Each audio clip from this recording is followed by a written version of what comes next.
Hello student, आज हम लोग पढ़ेंगे Hindi grammar. Hindi grammar part 1। ठीक है, आप लोगों का जो व्याकरण वाटिका बुक है उसमें से पार्ट 1 है भाषा, लिपि और व्याकरण। ठीक है, ये पार्ट 1 है। आइए सबसे पहले हम इंग्लिश में जान लें। भाषा को इंग्लिश में कहते हैं लैंग्वेज। ठीक है, लिपि को इंग्लिश में कहते हैं स्क्रिप्ट। ठीक है, और को इंग्लिश में एंड कहते हैं। व्याकरण को इंग्लिश में ग्रामर कहते हैं। तो पाठ है हमारा 1 भाषा, लिपि और व्याकरण। ठीक है, आइए हम लोग पाठ शुरू करते हैं। मनुष्य एक सामाजिक प्राणी है। मनुष्य जो है वो एक सामाजिक प्राणी है। ठीक है, अपनी खुशी, प्रेम, दुख आदि भावनाओं को वह भाषा के माध्यम से अभिव्यक्त करता है। ठीक है, अपनी खुशी, जो खुशी होता है, जो दुख होता है, जो प्रेम होते हैं आदि बहुत कुछ आते हैं, इन सब पूरे भाषाओं से जो अभिव्यक्त करते हैं किया जाता है। ठीक है, कुछ उदाहरण है, मैं आप लोगों को बता देती हूँ। जैसे माँ कह रही है, क्या हुआ अमन? तो अमन कहता है, माँ मेरे हाथ में दर्द हो रहा है। तो ये दुख हो रहा है ना, तो दर्द हो रहा है यानी मुझे तकलीफ पहुँच रही है। ठीक है, एक और एग्जाम्पल देती हूँ। शाबाश, तुमने कक्षा में प्रथम आए हो। ठीक है, पापा नमन से कहते हैं कि तुम क्लास में फर्स्ट आए हो, तो ये खुशी की बात है। तो ये सब जो है हमारा मनुष्य की सामाजिक प्राणी है। अपनी खुशी, दुख आदि भावनाओं को वह यह भाषा के माध्यम से अभिव्यक्ति करता है। किसके माध्यम से? भाषा के माध्यम से। ठीक है, मगर पहले ऐसा नहीं था। मगर पहले ऐसा नहीं था। प्रारंभ में, स्टार्टिंग में आदि मानव चौपायों की तरह झुंड में रहते थे। ठीक है, जो आदि मानव लोग थे वह एक दूसरे तक अपने विचार, एक दूसरे तक अपने बातों को पहुंचाने के लिए कुछ ध्वनियों का और संकेतों का सहारा लेते थे। कौन? आदि मानव लोग। ठीक है, किंतु केवल संकेत पूरी बात समझने के लिए पर्याप्त नहीं थे। पूरा बात समझने के लिए वो खत्म नहीं था। इसी क्रम में कुछ ध्वनियाँ विशेष वस्तुओं और कार्यों के लिए निश्चित होने लगी। कुछ कामों के लिए क्या होने लगी? निश्चित होने लगी। ठीक है, वह निश्चित होने लगी। निश्चित वस्तुओं और कार्यों का संकेत कराने वाली ध्वनियाँ ही बाद में सार्थक शब्द बनी। कौन सा शब्द? सार्थक शब्द, जिसे समझा पूरा जा सके। और यही सार्थक शब्द विकसित होकर भाषा के रूप में ढल गया। ठीक है, मनुष्य जो सोचता, समझता और अनुभव करता है वह भाषा के द्वारा ही होता है। अनुभव मतलब जो सोचता है, समझता है और जो हम लोग अनुभव करते, महसूस करते हैं, वो भाषा के ही द्वारा होता है, बिना भाषा का नहीं हो सकता। अपने भाव और विचार दूसरे तक पहुंचाता है, वह भी भाषा के ही द्वारा होता है ना। आइए हम पढ़ते हैं, भाषा किसे कहते हैं? भाषा किसे कहते हैं? भाषा भाव और विचारों को आदान प्रदान का माध्यम है, उसे भाषा कहते हैं। भाषा किसे कहते हैं? जो हमारा भाव है, विचार जो है, वो एक दूसरे तक पहुंचाना, आदान प्रदान करना, उसे हम कहते हैं भाषा। आदान प्रदान के माध्यम से जो होता है उसे हम कहते हैं भाषा। ठीक है, भाषा के द्वारा क्या होता है? हम सोचते हैं, समझते हैं, बोलते हैं। जैसे मैं भाषा के द्वारा बोल रही हूँ, सुनते हैं और लिखते भी हैं और पढ़ते भी हैं। ठीक है, तो भाषा के द्वारा हम क्या कर सकते हैं? सोचते हैं, समझते हैं, लिखते हैं, पढ़ते हैं, है ना। ये सब क्या है? बोलते हैं, सुनते हैं, सब भाषा के द्वारा होता है। ठीक है, अब हम लोग पढ़ेंगे सेकेंड भाषा के रूप। भाषा कितने प्रकार के होते हैं? भाषा 2 प्रकार के होते हैं। पहला मौखिक भाषा, ठीक है, यानी ओरल, ठीक है, लैंग्वेज। दूसरा लिखित भाषा यानी रिटेन लैंग्वेज, है ना। आप लोग का ओरल ही जब होता है तो वो मौखिक हो गया, और आप लोग जब एग्जाम देते हो, लिखते हो, तो वो रिटेन लैंग्वेज हो गया। ओके स्टूडेंट, आइए हम पढ़ते हैं मौखिक भाषा। मौखिक भाषा किसे कहते हैं? जो मुख से बोला हुआ होता है, अर्थात मुंह से बोली जाने वाली भाषा, उसे हम मौखिक भाषा कहते हैं, है ना। जैसे मुंह से बोला हुआ या बोली हुई, इस प्रकार मौखिक भाषा का अर्थ हुआ जो मुंह से बोली जाती है। भाषा का वह रूप, अब मैं डेफिनेशन बताने जा रही हूँ। भाषा का वह रूप जिसमें एक व्यक्ति बोलकर अपने विचार को व्यक्त करता है और दूसरा उसे सुनकर समझता है, उसे मौखिक भाषा कहते हैं। जैसे अभी हम क्या कर रहे हैं, आप लोगों को पढ़कर मैं आप लोगों को समझा रही हूँ, वो आप लोग सुन रहे हैं, उसे हम लोग कहते हैं मौखिक भाषा, ठीक है। एक दूसरे के साथ किए जाने वाले वार्तालाप, जो बातें होते हैं, एक दूसरे से जो बातें हम लोग करते हैं, जो भाषण होता है, जो टेलीफोन में बातें होती है, रेडियो टेलीविज़न जो हम लोग सुनते हैं, ये सब प्रकार का मौखिक भाषा कहलाता है। ओके स्टूडेंट, अब हम लोग पढ़ेंगे लिखित भाषा, ठीक है। लिखित का अर्थ होता है लिखा हुआ या लिखी गई, ठीक है। अब मैं आप लोगों को डेफिनेशन बता रही हूँ। भाषा का वह रूप जिसमें एक व्यक्ति लिखकर अपने विचार व्यक्त करता है और दूसरा पढ़कर उसे समझता है, उसे लिखित भाषा कहते हैं। जैसे क्या होता है, मैं आप लोगों को क्वेश्चन आंसर लिख कर देती हूँ, तो फिर आप क्या होते हैं, उसे फिर पढ़कर आप उसको समझते हैं, तो वो होता है लिखित भाषा, ठीक है। जैसे आप पत्रिकाएं पढ़ते हैं, पत्र लिखते हैं, है ना, ये सभी जिस रूप से होता है उसे हम कहते हैं लिखित भाषा। ओके स्टूडेंट, इसके अतिरिक्त कभी कभी एक और भाषा होती है, कभी कभी वो इस्तेमाल होता है, जैसे कि संकेतों की भाषा, ठीक है, जिसको संकेत किया जा सकता है, इशारा करके बताया जाता है, ठीक है। चौराहे पर खड़ा यह सिपाही हाथों के संकेत से वाहनों का निश्चित दिशा में चलने को कह रहा है।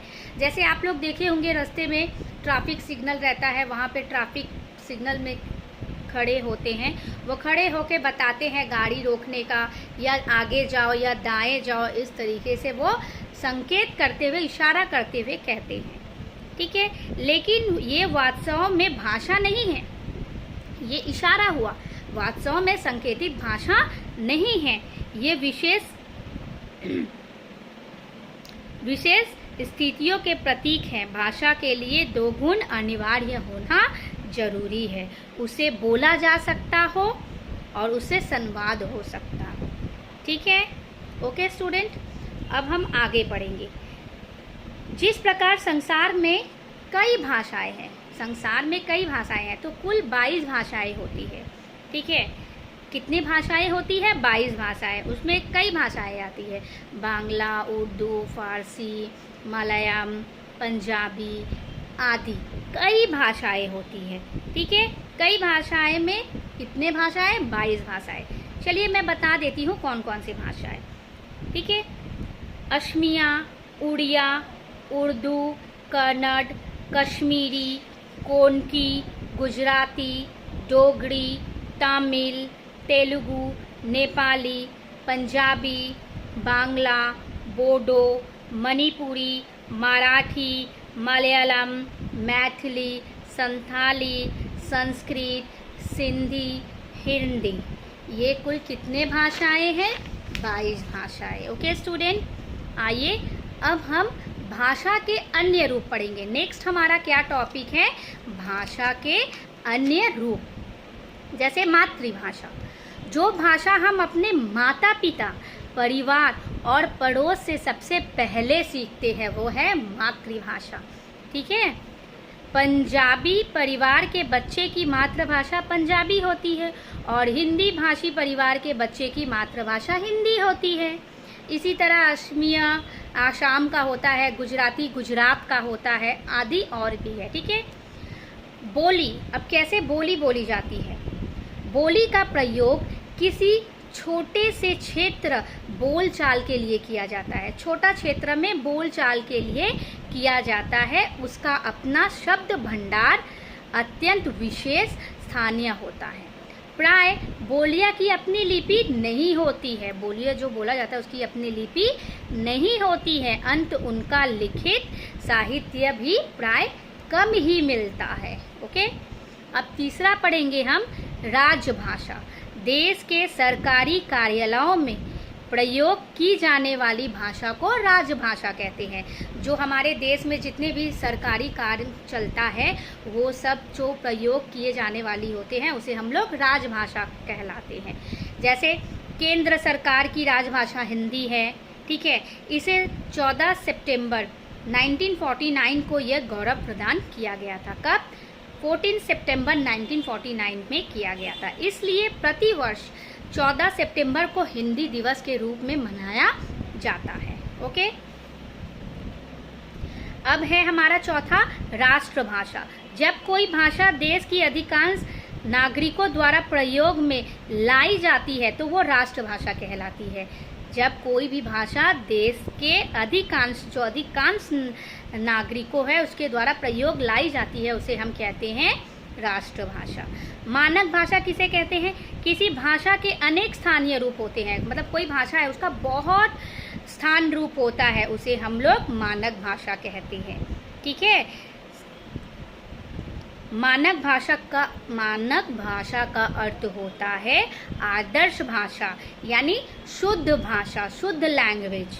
ठीक है, मानक भाषा व्याकरण संसद होती है। जैसे व्याकरण में हम लोग पढ़ेंगे, अगर शुद्ध शब्द नहीं इस्तेमाल कर पाएंगे तो हमारा व्याकरण रॉन्ग हो जाएगा।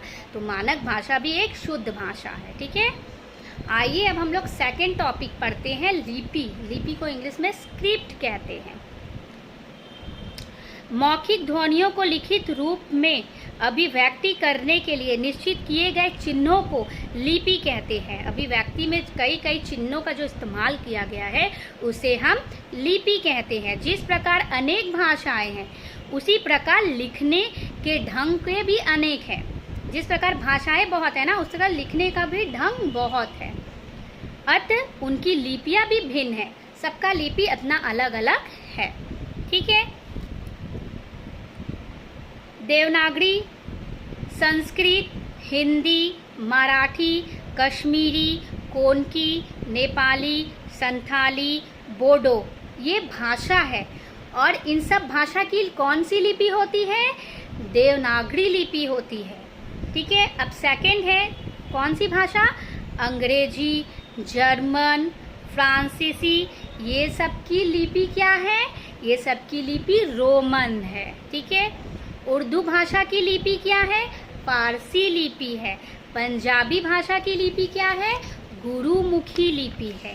ठीक है, देवनागरी, रोमन और गुरुमुखी लिपि बाएं से दाएं ओर लिखी जाती है। देवनागरी, रोमन, गुरुमुखी लिपि जो होता है वो कहाँ से लिखा जाता है? बाएं से दाएं ओर की लिखी जाती है। लेकिन जबकि फारसी लिपि दाएं से बाएं ओर लिखी जाती है। ठीक है, याद रखिएगा बच्चों, देवनागरी, रोमन, गुरुमुखी बाएं से दाएं लिखे जाते हैं, पर लिपि जो होती है वो दाएं से बाएं लिखी जाती है। ठीक है, अब हम लोग थर्ड टॉपिक पढ़ेंगे, वो है व्याकरण। व्याकरण को इंग्लिश में कहते हैं ग्रामर। ओके स्टूडेंट, आइए हम लोग पढ़ते हैं। अब मानव के पास भाषा भी हो गई, लिपि भी हो गई, किंतु एक व्यक्ति की बात को अलग अलग ढंग से समझना और ग्रहण किए जाने लगा। ठीक है, भाषा भी हो गया, अब लिपि भी हो गया, लेकिन अब हर एक व्यक्ति की बात का अलग अलग भाषा को ग्रहण किया जाने लगा, समझने लगे अलग अलग ढंग से। इससे विचार बना क्या विचार बना कि कुछ बनाकर इसे स्वरूप और व्यवस्थाएं कर दिया जाए ताकि सभी भाषा के एक ही रूप एक ही प्रकार से समझे। एक ही रूप, ढंग ढंग अलग अलग तरीके से नहीं, एक ही रूप एक ही प्रकार से समझे। इसके लिए व्याकरण की व्यवस्था की गई, ग्रामर की व्यवस्था किया गया, जिसमें भाषा की शुद्धता की जांच पड़ताल पर जिम्मा लिया कि व्याकरण जो है वो सही शुद्ध भाषा का इस्तेमाल करे। ठीक है, तो हम लोग डेफिनेशन पढ़ते हैं। व्याकरण किसे कहते हैं? व्याकरण वह शास्त्र है जिसके द्वारा भाषा के शुद्ध रूप तथा शुद्ध प्रयोग का ज्ञान होता है। ज्ञान का अर्थ होता है नॉलेज। तो व्याकरण वह शास्त्र है जिसके द्वारा हम भाषा जो हम लोग कहते हैं वो एकदम शुद्ध हो और उसका शुद्ध प्रयोग का हमें ज्ञान भी मिले। जैसे मान लीजिए हम खाना खा रहा था, ये गलत हो गया, हम खाना खा रहे थे, ये शुद्ध व्याकरण का हमारा हुआ। और अशुद्ध क्या था? हम खाना खा रहा था, तो ये गलत हो गया। तो इसका सही क्या है? हम खाना खा रहे थे। तो इसलिए व्याकरण का शुद्ध होना बहुत ज़रूरी है। अगर यह शुद्ध प्रयोग का ज्ञान हमें नहीं मिलता तो हम भाषा को अलग अलग तरीके से और बेढंग तरीके से समझते और बोलते। ओके स्टूडेंट, तो इसी तरह व्याकरण जो है उसे शुद्ध, जैसे आज मैंने काम किया था, नहीं, आज मैंने काम किया, ये सही है।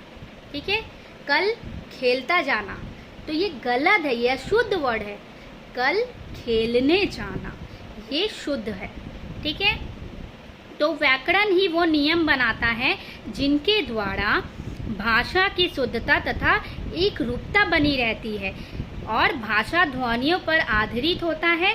ध्वनियों यानी वर्णों से शब्द और शब्दों से वाक्य बनता है। शब्द फिर वाक्य, जैसे कमल, तो अब कमल का एक सेंटेंसेस बना दीजिए। ठीक है, कमल एक फूल है ना? तो हमारा शब्द से वाक्य बन गया, वर्ड से सेंटेंस बन गया। ठीक है, इस आधार पर व्याकरण के 3 अंग होते हैं। कौन कौन से? वर्ण विचार, शब्द विचार, वाक्य विचार। ओके स्टूडेंट, इस चैप्टर का क्वेश्चन आंसर अभ्यास मैं आप लोगों को नेक्स्ट वीडियो में अपलोड कर दूंगी। Okay student, thank you.